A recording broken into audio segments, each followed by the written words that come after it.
తాకట్టులో ఉన్న బంగారాన్ని విడిపించి ఆ రోజు ఆన్లైన్ రేటుకే మేము కొంటాం. Sharma gold company. నమస్కారం, వెల్కమ్ టు సుమన్ టీవీ. నేను గీతాంజలి. 2025వ సంవత్సరం వచ్చేసింది. మరి ద్వాదశ రాశుల్లో జన్మించిన వారి జాతక ఫలితాలు ఏ విధంగా ఉండబోతున్నాయి? మెరుగైన ఫలితాల కొరకు ఎటువంటి పరిహారాలు వారు చేసుకోవాలి? మంచిగా ఉన్న రాశులు ఏవి, అంటే మంచి ఫలితాలను ఇచ్చేటువంటి రాశులు ఏ ఉన్నాయి, అలాగే చెడు ఫలితాలు ఏ రాశులు వారు అందుకోబోతున్నారు, ఈ వివరాలన్నీ ఇవాళ వీడియోలో నేను మీకు వివరిస్తాను. వివరించేందుకు ప్రస్తుతం మనతో పాటు ఉన్నారు ప్రముఖ జ్యోతిషులు బ్రహ్మశ్రీ నందిబట్ల శ్రీహరి శర్మ గురువు గారు. వారితో మాట్లాడదాం. గురుగారు నమస్కారం అండి. వాగర్థ వివ సంపృక్తౌ వాగర్థ ప్రతిపత్తయే జగతః పితరౌ వందే పార్వతీ పరమేశ్వరౌ. సదాశివ సమారంభాం శంకరాచార్య మధ్యమాం అస్మదాచార్య పర్యంతం వందే గురు పరంపరాం. ఆదిత్యాయ చ సోమాయ మంగళాయ బుధాయ చ గురు శుక్ర శనిభ్యశ్చ రాహవే కేతవే నమః. శృంగేరి జగద్గురు పీఠాధిపతులకి, కంచి పీఠాధిపతులకి నమస్కారములు తెలియజేసుకుంటూ కార్యక్రమాన్ని ప్రారంభిద్దాం. వీక్షించేటువంటి సుమన్ టీవీ ప్రేక్షకులకి గమనిక, ఇప్పుడు మనం చెప్పుకోబోయేటువంటి రాశి ఫలాలు ఏవైతే ఉన్నాయో అవన్నీ కూడా ఆంగ్ల నూతన సంవత్సర గమనాన్ని దృష్టిలో పెట్టుకొని జనవరి 1వ తారీఖు నుంచి డిసెంబర్ 31వ తారీఖు వరకు మాత్రమే ఉన్నటువంటి గ్రహాల స్థితిగతులను బట్టి వివిధ రాశుల వారికి ఏ విధంగా ఉండబోతుందో తెలుసుకుందాం. మనకు సాంప్రదాయానుసారంగా వచ్చేటువంటి ఉగాది నుంచి ప్రారంభమయ్యే రాశి ఫలితాలని, అనగా వచ్చే విశ్వావసునామ సంవత్సరానికి సంబంధించి ఉగాది ప్రారంభమయ్యడానికి అంటే ముందుగా మళ్ళీ ఆ యొక్క ఉగాది సందర్భంగా మళ్ళీ వివిధ రాశుల వారికి సంబంధించి రాశుల ఫలితాలు ఇవ్వడానికి ప్రయత్నం చేస్తాను. కాబట్టి ఇటువంటి దాంట్లో ప్రపంచమంతా అంగీకరిస్తున్నటువంటిది 2025 నూతన సంవత్సరం. అదేవిధంగా మనము కూడా ఆంగ్ల నూతన సంవత్సరం అనేటువంటి భావనతో ఈ యొక్క కార్యక్రమం చేస్తున్నాం. అదే ఉగాది నాడైతే మార్చి 29వ తారీఖు నుంచి మళ్ళీ 2026-28 వరకు ఉండేటువంటి గమనం వరకు ఉండేది చెప్పేటువంటిది. అవి మనం మరియు వీడియోలో తెలియజేసుకుందాం. అదే అడగబోతున్నాను గురుగారు. అంటే సాధారణంగా ఒకటే ప్రశ్న అడుగుతారు, ఉగాది కదా అసలు చెప్పాలి జాతక ఫలితాలు అనేవి, ఈ లోపు ఏంటి అంటే ఒక సాంప్రదాయంగా అది కొనసాగిపోతుంది. అంటే మనకేమని చెప్పబడింది అంటే, ధర్మం ఏం చెప్పబడింది శాస్త్రంలో అంటేనమ్మా, ప్రపంచమంతా ఏది ఒక విషయం గురించి ఒక తాటి మీద ఉంటుందో అది ధర్మమే కూర్చుంటుంది, శాస్త్రమే కూర్చుంటుంది. ఇక మరి ద్వాదశ రాశుల వారి జాతక ఫలితాలు తెలుసుకున్నాం. ముందుగా గ్రహస్థితులు ఏ విధంగా ఉన్నాయో తెలియచేస్తారా? జనవరి 1, 2025 నుంచి. ఇక గ్రహస్థితిలోకి గనక గమనించుకున్నట్లయితే ముఖ్యంగా గురువు 9th మే వరకు కూడాను ఈ వృషభ రాశిలో సంచారం చేస్తున్నాడు. 9th మే నుంచి మిథున రాశిలోకి సంచారం, 9th మే నుంచి సెప్టెంబర్ 27వ తారీఖు వరకు. ఇక సెప్టెంబర్ 28 నుంచి నవంబర్ 11వ తారీఖు వరకు కర్కాటక రాశిలో. ఇక నవంబర్ 12వ తారీఖు నుంచి డిసెంబర్ 28 వరకు కర్కాటక రాశిలోనే వక్రీకరించే స్థితి పొంది ఉండడం. ఇక శని భగవాన్ల వారిని కనుక చూసుకున్నట్లయితే 15 ఏప్రిల్ వరకు కుంభరాశిలో సంచారం చేస్తున్నారు. 16 ఏప్రిల్ నుంచి అక్టోబర్ 9వ తారీఖు వరకు మీనరాశిలో సంచారం. ఈ మధ్య కాలంలో జూలై 8వ తారీఖు నుంచి వక్రీకరించి మీనరాశిలోనే సంచారం చేస్తున్నాడు. అలాగే అక్టోబర్ 10వ తారీఖు నుంచి కుంభరాశిలో సంచారం చేస్తూ వక్రీకరించి కుంభరాశిలో, నవంబర్ 26వ తారీఖు నుంచి వక్రత్యాగము శని భగవాన్ల వారు చేస్తున్నారు. ఇక రాహుకేతులు కనుక చూసుకున్నట్లయితే 15 మే వరకు కేతువు కన్యలో మరియు రాహువు మీనరాశిలోకి, అలాగే 16 మే నుంచి సింహరాశిలో కేతువు, అలాగే కుంభరాశిలో 16 మే నుంచి రాహుగ్రహ సంచారం జరుగుతుంది. ఇక్కడ గమనించుకున్నట్లయితే ఇక్కడ వీక్షించేటువంటి ప్రేక్షకులకు అందరికీ తెలియజేయాల్సినటువంటి అంశం ఏంటంటే, ముఖ్యంగా అందరూ ఈ ద్వాదశ రాశుల గురించి రాగానే అందరూ ఆలోచించేటువంటిది ముఖ్యంగా శని దోషం, ఏలినాడు శని, అష్టమ శని, అర్ధాష్టమ శని, కంటక శని, యోగ శని, ఈ శని దోషాలు. అయితే ఇక్కడ 15 ఏప్రిల్ వరకు శని కుంభరాశిలో సంచారం చేస్తూ 16 ఏప్రిల్ నుంచి మీనరాశిలోకి సంచారం చేస్తున్నా, ఈ యొక్క జూలై 8 నుంచి మీనరాశిలోనే సంచారం చేస్తూ వక్రీకరించినటువంటి కారణం చేత మళ్ళీ ఈ కుంభరాశి ఫలితాన్ని ఇస్తాడు. అక్టోబర్ 10న కుంభరాశిలోనే వక్రీకరించి ఉన్నటువంటి స్థితిగతుల చేత ఏమవుతుంది, మళ్ళీ మకర రాశి ఫలితాన్ని శని భగవానులు ఇస్తారు. కాబట్టి అర్థం చేసుకోవాల్సినటువంటి అంశం ఏంటంటే, ఎవరికి కూడాను ఈ సంవత్సరం శని భగవానుడు యోగదాయకంగా పూర్తిగా లేడు.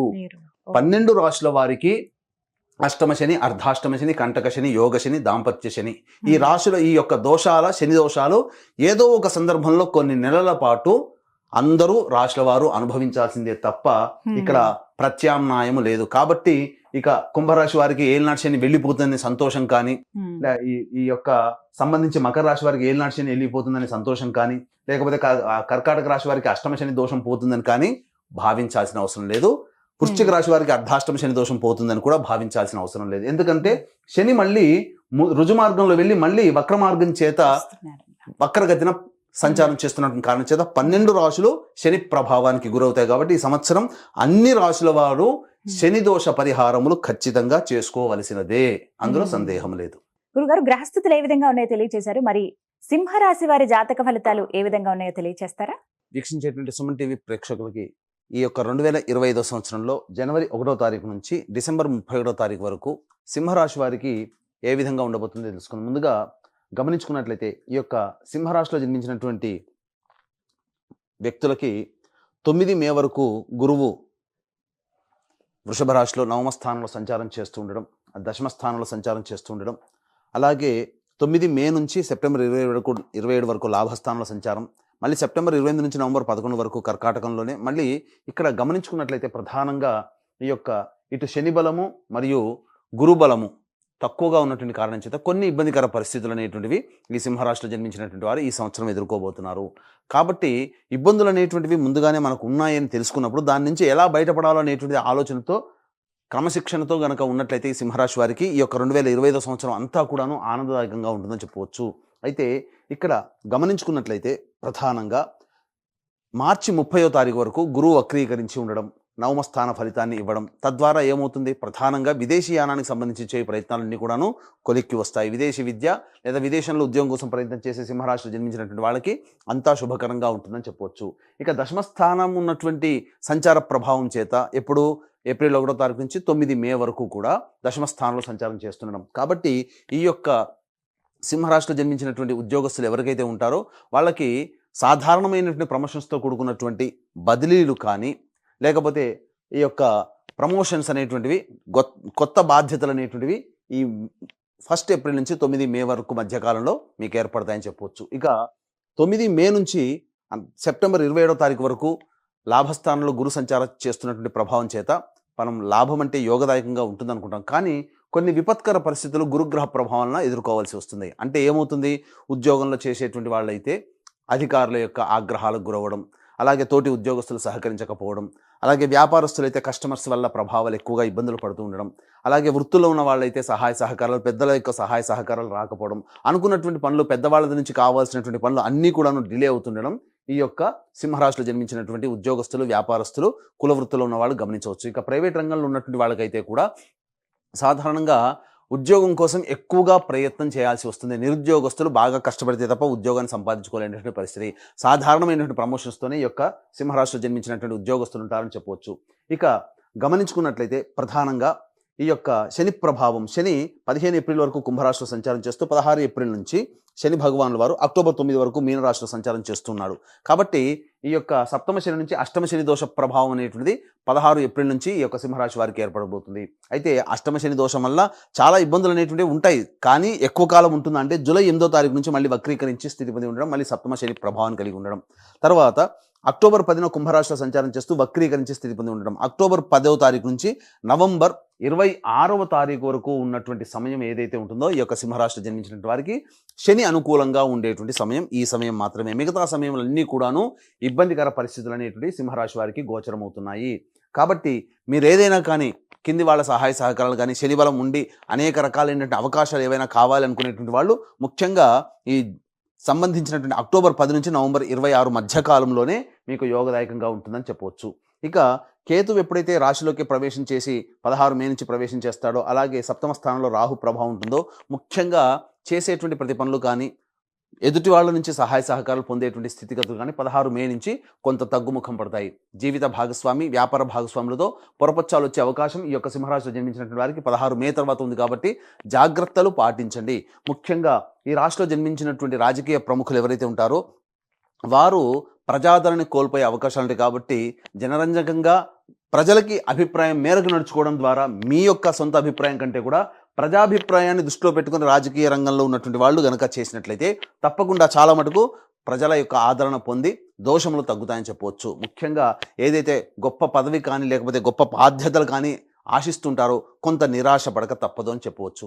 ఇక ఈ యొక్క సింహరాశిలో జన్మించినటువంటి కళారంగంలో ఉన్నటువంటి వారు సినీ రంగము, టీవీ రంగము, అలాగే electronic and printing media, social media, ఇటువంటి రంగంలో నాటక వృత్తులు, సంగీతము, సాహిత్యము, సంబంధించినటువంటి నాటకాలు, వీటన్నిటిలో నాట్యములు, వీటన్నిటి వృత్తుల్లో అనగా కళారంగంతో సంబంధం ఉన్నటువంటి అన్ని వృత్తుల్లో ఉన్నటువంటి వాళ్ళకి ఆదాయం అంతంత మాత్రంగా ఉంటుంది. వచ్చిన ప్రాజెక్టులన్నీ దగ్గర దాకా వచ్చి వెనక్కి వెళ్ళిపోతాయి. అయితే చెప్పిన విధంగా అక్టోబర్ 10 నుంచి నవంబర్ 26 మధ్య కాలంలో మాత్రం మీరు సంవత్సరం అంతా ఇబ్బంది పడుతున్నటువంటిదంతా ఈ అక్టోబర్ 10 నుంచి నవంబర్ 26 మధ్య కాలంలో ఉన్నటువంటివి మీకు తొలగిపోతాయి అని చెప్పవచ్చు.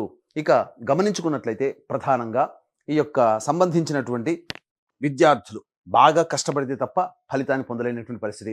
గురుగ్రహ ప్రభావము మనకు ఈ యొక్క సింహరాశిలో జన్మించినటువంటి వారికి సెప్టెంబర్ 27వ తారీఖు మే 9 నుంచి సెప్టెంబర్ 27వ తారీఖు మధ్య కాలంలో అనుకూలంగా లేని కారణం చేత కొన్ని ఇబ్బందికర పరిస్థితులు. కాబట్టి విదేశీయానం విదేశీ ప్రయత్నం చేసేటప్పుడు ఆచితూచి స్పందించండి. దైవానుగ్రహాన్ని పెట్టుకొని ఈ మే 9 నుంచి సెప్టెంబర్ 27 మధ్య కాలంలో కనుక మీరు ప్రయత్నం చేస్తే అనుకున్న విధంగా విదేశీయానము చేయవచ్చు. పరీక్షలలో కూడా ఎక్కువగా కష్టపడాలి. పోటీ పరీక్షలు మే 9 నుంచి సెప్టెంబర్ 27 మధ్య కాలంలో ఉన్నట్లయితే మీరు అంచనా వేసుకున్నటువంటి పోరాటం కంటే కూడా ఎక్కువగా పోరాడితే తప్ప మీరు అనుకున్నటువంటి ఫలితాలు పొందలేకపోతారు. జ్ఞాపక శక్తి కొంత తక్కువగా ఉండే అవకాశం ఉంది. కాబట్టి ధ్యానం అలవాటు చేసుకునే ప్రయత్నం చేయండి. అయితే మే 9 లోపల ఏవైతే పోటీ పరీక్షలు ఉంటాయో వాటిట్లో మాత్రం మీరు సంపూర్ణమైనటువంటి విజయాన్ని పొందుతారని చెప్పవచ్చు. ఇక ఈ యొక్క సింహరాశిలో జన్మించినటువంటి రైతులకైతే ప్రధానంగా గమనించుకున్నట్లయితే 2 పంటలు అనేటువంటివి సాధారణమైనటువంటి లాభాలు అనేటువంటివి పొందుతారు. కాబట్టి అత్యాశకు పోయి కొత్త పంటలు వేయడం లేదా కమర్షియల్ పంటలు వేయడం తద్వారా ఉన్న లాభం కంటే నష్టం ఎక్కువగా వచ్చే అవకాశం ఉంది. కాబట్టి తెలిసిన పంటలోనే మీరు పూర్వం వల్లనే మీరు వేసుకున్నట్లయితే ఈ యొక్క సంవత్సరం కొంతవరకు మీరు కష్టాలు నష్టాల నుంచి బయటపడవచ్చు అని చెప్పవచ్చు. అయితే ప్రధానంగా డబ్బులు అనేటువంటిది ఈ మే 9 నుంచి సెప్టెంబర్ 27 మధ్య కాలంలో ఎవరికి అప్పుగా ఇవ్వకండి. లేదా రాని బాకీలు వసూలు కావడం కోసం చాలా కష్టపడాల్సి వస్తుంది.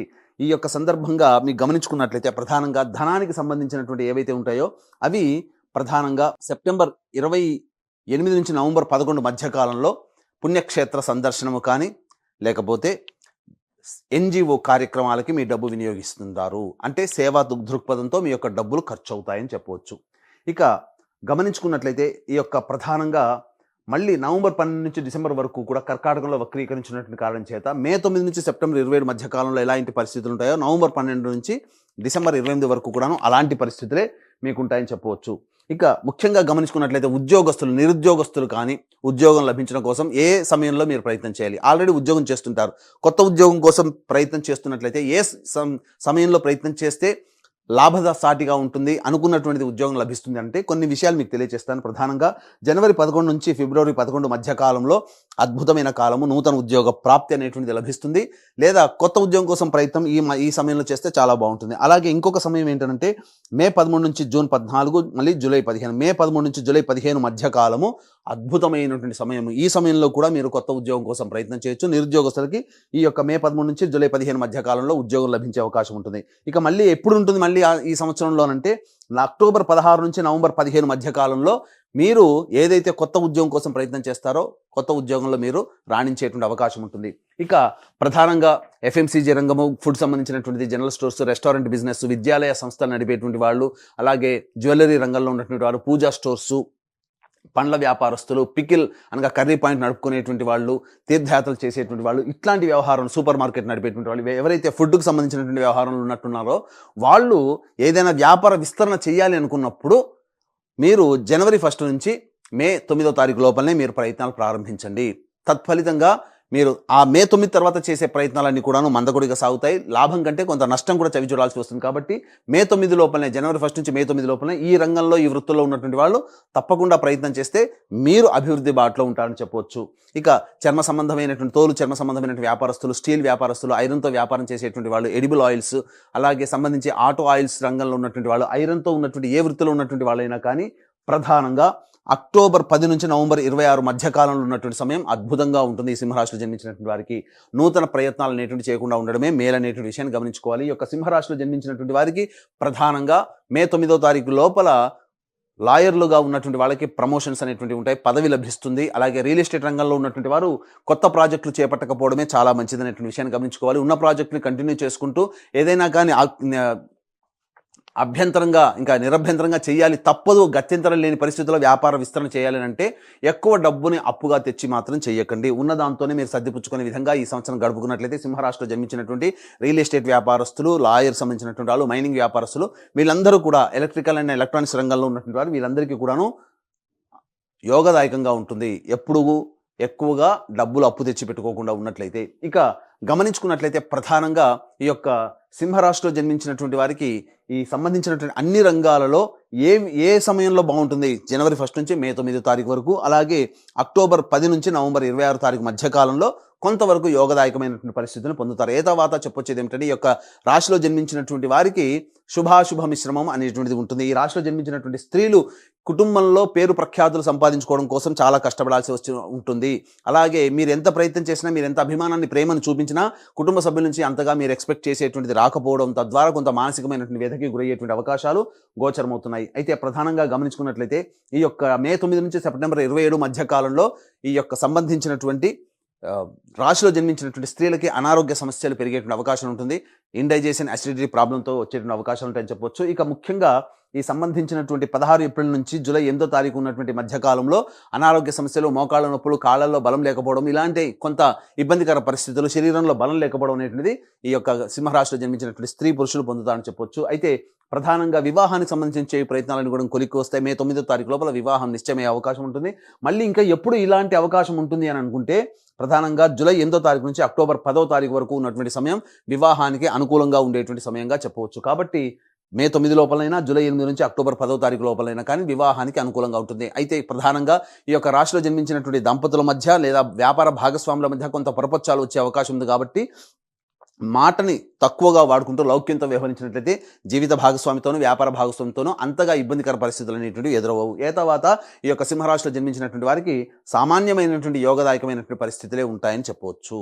సింహరాశి వారు మెరుగైన ఫలితాలు పొందాలంటే గనక ఎటువంటి పరిహారాలు చేసుకుంటే మంచిదంటారు? ఈ సింహరాశిలో జన్మించినటువంటి వారు ప్రతిరోజు కూడాను కాలభైరవాష్టక పారాయణము, రుద్ర కవచము అనేటువంటిది కనుక పారాయణం చేసుకున్నట్లయితే చక్కగా సమస్యలన్నీ కూడా సమతిపోతాయని చెప్పవచ్చు. అయితే ఇక్కడ ప్రధానంగా ఈ యొక్క సింహరాశిలో జన్మించినటువంటి వారికి ఈ సంవత్సరం వారి యొక్క సంకల్పం అనేటువంటిది నెరవేరాలి. అంటే వాళ్ళకి జీవితం యోగదాయకంగా ఉండాలి, గత సంవత్సరం కంటే ఇంకా మెరుగైన స్థితిలో ఉండాలి అనేటువంటి యొక్క ఉద్దేశంతో ఈ యొక్క సింహరాశిలో జన్మించినటువంటి వారికి ప్రధానంగా ప్రభావం ఎలా ఉంటుంది, సింహరాశి వారి ప్రభావం ఎలా ఉంటుంది అని అంటే, వివాహం అయితే గనక భార్య లేదా భర్త జాతకము, పిల్లల జాతకాలు మీ మీద ప్రభావం ఉంటుంది. అలాగే వివాహం కాకపోతే తల్లిదండ్రులు, తోడబుట్టిన వాళ్ళ జాతకం ప్రభావం కూడా మీ మీద ఉంటుంది. కాబట్టి ఈ యొక్క సింహరాశిలో జన్మించినటువంటి వారికి చక్కగా దైవానుగ్రహం తక్కువగా ఉన్నటువంటి కారణం చేత దైవానుగ్రహం అందరికీ అందించాలనేటువంటి ఒక సదుద్దేశంతో ఈ 2025 సంవత్సరంలో మీ రెజల్యూషన్స్ అన్నీ కూడాను పూర్తి చేయించాలనేటువంటి సదుద్దేశంతో ఈ యొక్క జనవరి 13వ తారీఖు రోజున అద్భుతమైనటువంటి రోజు, పుష్య పౌర్ణమి రోజు, ఆ రోజున శ్రీకారం చుట్టబోతున్నాం. ప్రతి నెల ఒక్కొక్క పుణ్యక్షేత్రంలో మీ కుటుంబ సభ్యుల గోత్రనామాదులతో సర్వదోష నివారణ పూజలు, హోమాలు అనేటువంటి చేయించడం జరుగుతుంది. అలాగే శని ప్రభావము 12 రాశుల వారికి ఉంటుంది. కాబట్టి గత జన్మ కర్మదోష నివారణార్థమై హోమాది కార్యక్రమాలు ప్రతి నెల ఒక్కొక్క పుణ్యక్షేత్రంలో ఒక్కొక్క రోజున చేయించడం జరుగుతుంది మీ కుటుంబ సభ్యుల గోత్రనామాలతో. వీరికి సంబంధించినటువంటి వివరాలకి సంబంధించినటువంటి రిజిస్ట్రేషన్ వివరాలు కార్యక్రమ తదనంతరం కాంటాక్ట్ చేసి తెలుసుకోవచ్చు. అలాగే తండ్రి వైపు, భర్త వైపు 6 తరాలు, తల్లి వైపు, భార్య వైపు 3 తరాల్లో ఏమైనా కుటుంబంలో దుర్మరణాలు ఉన్నా, అలాగే liver problem, kidney problem, cancer రోగాలతో మరియు 60 సంవత్సరాల లోపల మీ కుటుంబ సభ్యులు ఏ విధంగానైనా చనిపోయినా వాటిని పితృదోషం అని అంటారు. కాబట్టి ఇటు పితృదోష నివారణకి ప్రతి నెల కూడాను పితృదోష నివారణ కార్యక్రమాలు జరిపించడం జరుగుతుంది. అవకాశం ఉన్న వాళ్ళు కార్యక్రమ తదనంతరం కాంటాక్ట్ చేసి తెలుసుకోవచ్చు. ఇక ఈ యొక్క సింహరాశిలో జన్మించినటువంటి వారికి మీకు ఏవైతే ఈ చెప్పబడినటువంటి ఫలితాల కంటే ఇంకా విభిన్నంగా మీ యొక్క జన్మజాతకం ఉందనంటే, మీ యొక్క జన్మజాతకంలోని నడుస్తున్నటువంటి గ్రహ దశాంతర దశల యొక్క ప్రభావాలు. కాబట్టి దగ్గరలోని మంచి ఉపాసనాపరులైనటువంటి జ్యోతిష్యులను సంప్రదించి వారి సలహాలు, సూచనలు కనుక పాటించినట్లయితే మరింత మెరుగైన జీవితాన్ని పొందుతారని ఆశిస్తూ సర్వం శ్రీ ఉమామహేశ్వర పరబ్రహ్మార్పణమస్తు. చాలా చక్కగా వివరించారు గురువు గారు. ధన్యవాదాలండి.